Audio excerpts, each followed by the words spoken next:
ታውቃችሁ በቋንቋ ውስጥ ናጌን የሚለው የሚወክለው 10 አውታር ያለውን በገና ዳዊት ለቤተ መቅደስ አገልግሎት የወሰነውን ድምፁ ተሰምቶ የማይጠገበውን በገና መደርደር ጥበብና ስጦታ የተሰጣቸውን ሰዎች የሚመለከት ነው።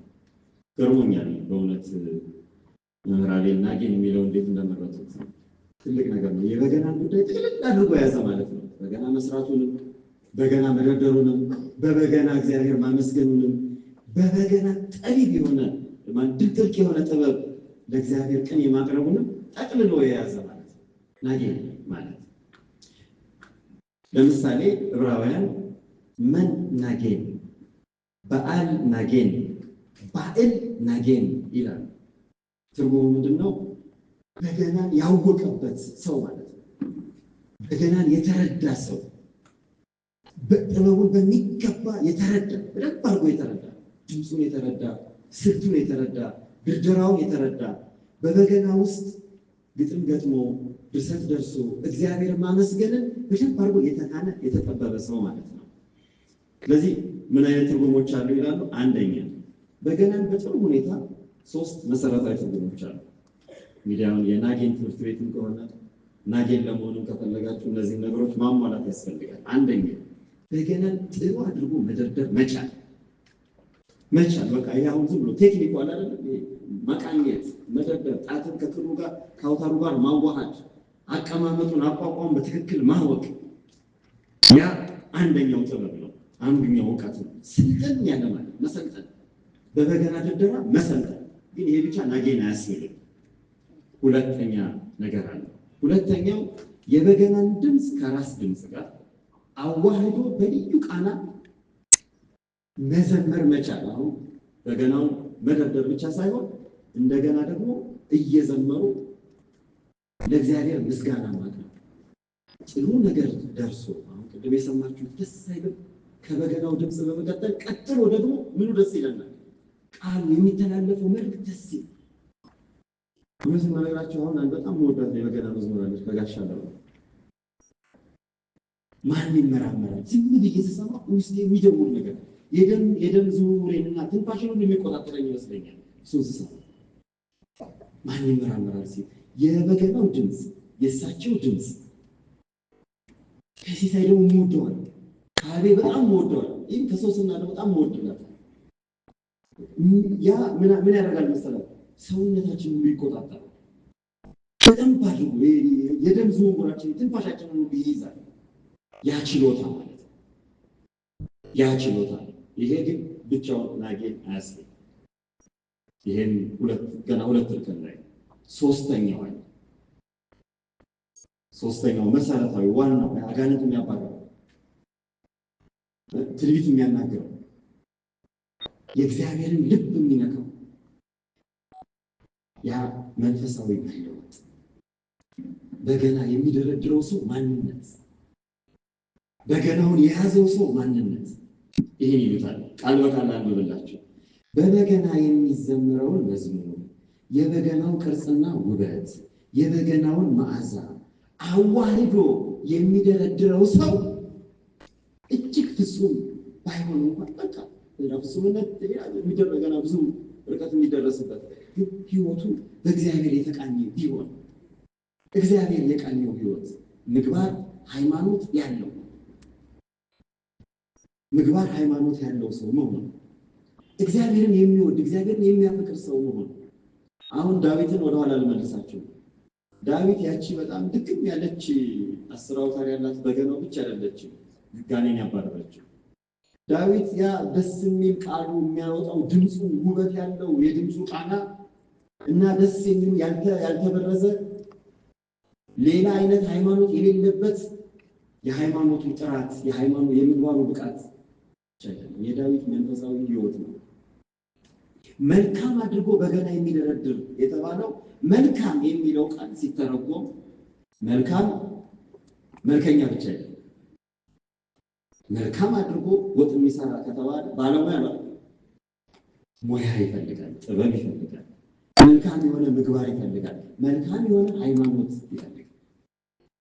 ይሄ ነው ዋናው ትልቁ ያንን ዳዊት ሀብት ኃይል እንዲኖረው የሚያደርገው ነብርን በርግጫ አንበሳን በጡጫ አንደፋድፎ እንዲጥል የሚያደርገው ጎልያድን በአንድ ጠጠር ግንባሩን ብሎ ያን ሁሉ እስራኤልን ያስበረገገን ሰው እንዲወድቅ ያደረገው ያ እግዚአብሔር ጋር ያለው ግንኙነት ነው።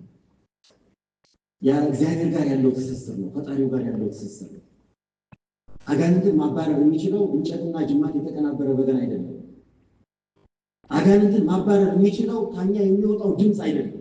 አጋንንትን ማባረር የሚችለው የእግዚአብሔር ኃይል ነው። በእኛ ውስጥ እግዚአብሔር እንዲሰራ መንፈስ ቅዱስ በእኛ ውስጥ አድሮ ለሰዎች ለራሳችን ለሰዎችን መልካም እንዲሆን ሲያደርግ ነው። እንጨትና ክር አይደለም። ከወዲያ ወዲህ ተጠራርተው ሙታን በአንድ ላይ ተሰብስበው ያጫውታሉ የሞቱት ቆሞ የሚሄዱትን አሉ። አንድ ወገን ነበር ስታዩቸው እነዚህ ሰዎች የሞቱ ነገሮች ነው። እንጨቱ ተቆርጦ ተለስልሶ የተቀመጠ የሞተ ዛፍ ነው። ጅማቱ ከሞተ ከብት የሚወጣ ነው። ቆዳው ከሞተ በሬ የሚገፈፍ ነው። ከወዲያ ወዲህ ተጠራርተው ሙታን በአንድ ላይ ተሰብስበው ያጫውታሉ የሞቱት ቆሞ የሚሄዱትና ያ አይደለም።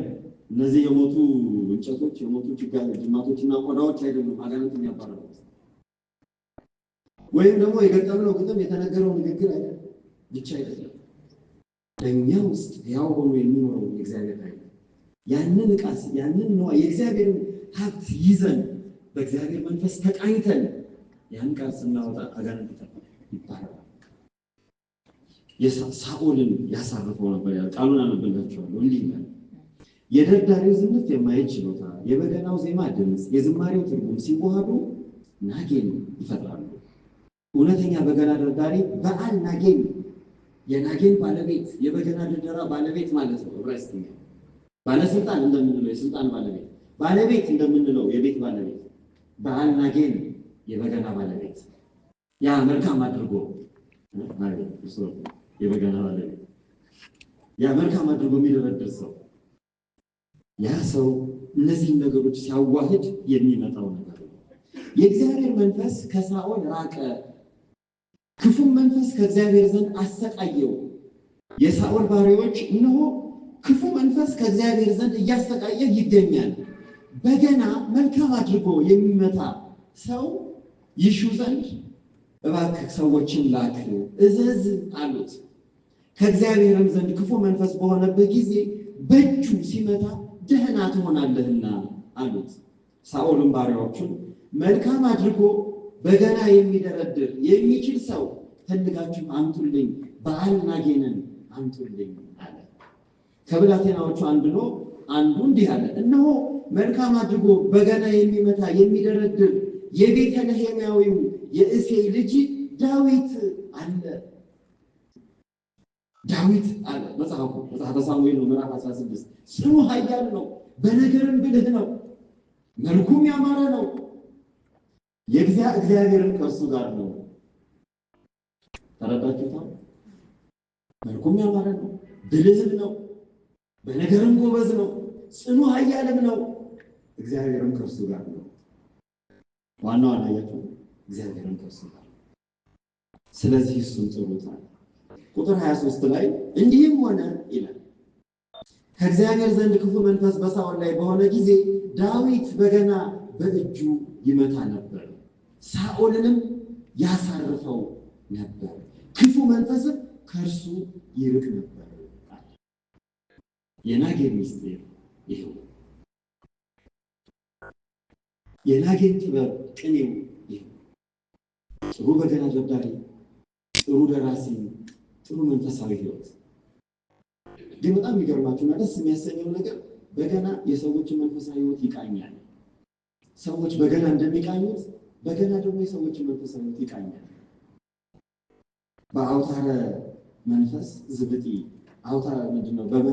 በድህንፃ መንፈስ ዝብጢ አውታረ መሰንቆ ለአርጋኖነ ልቤ አባ ጊዮርጊስ በነቀን ቃለ ስብሐት ወኪዮ በምስጋና ቃል ልባችን እንዲታደስ እንድንቃኝ ያደርገናል። በገና ስንሰማው ስንገለገልበት። ስለዚህ የኛ ድርሻ ምን ይሆን? በዚህ ለመደማል እንዲህ አይነት ተሰብስበን ስለ በገና ስለ እግዚአብሔር ቃል ስንሰማ እንዲህ አይነቱን የእግዚአብሔር ምርጥ ዕቃ ስንዘክር እኛ ምን መሆን አለብን? እንደኛ ጥሩ እናገኝ፣ ጥሩ ደርዳሪ መሆን፣ መሰልጠን፣ መማር፣ እግዚአብሔርን የምናገለግልበትን ጥበብ እንማር። በእውነት እዚህ ዓለም ላይ ብዙ ነገር ለመስራት እንማራለን። መኪና ለመንዳት እንማራለን፣ ዩኒቨርሲቲ ለማስተማር እንማራለን፣ የሆነ ቀበሌ ውስጥ ለመስራት እንማራለን፣ ፈረስ ለመጋለብ እንማራለን፣ ሳይክል ለመንዳት እንማራለን።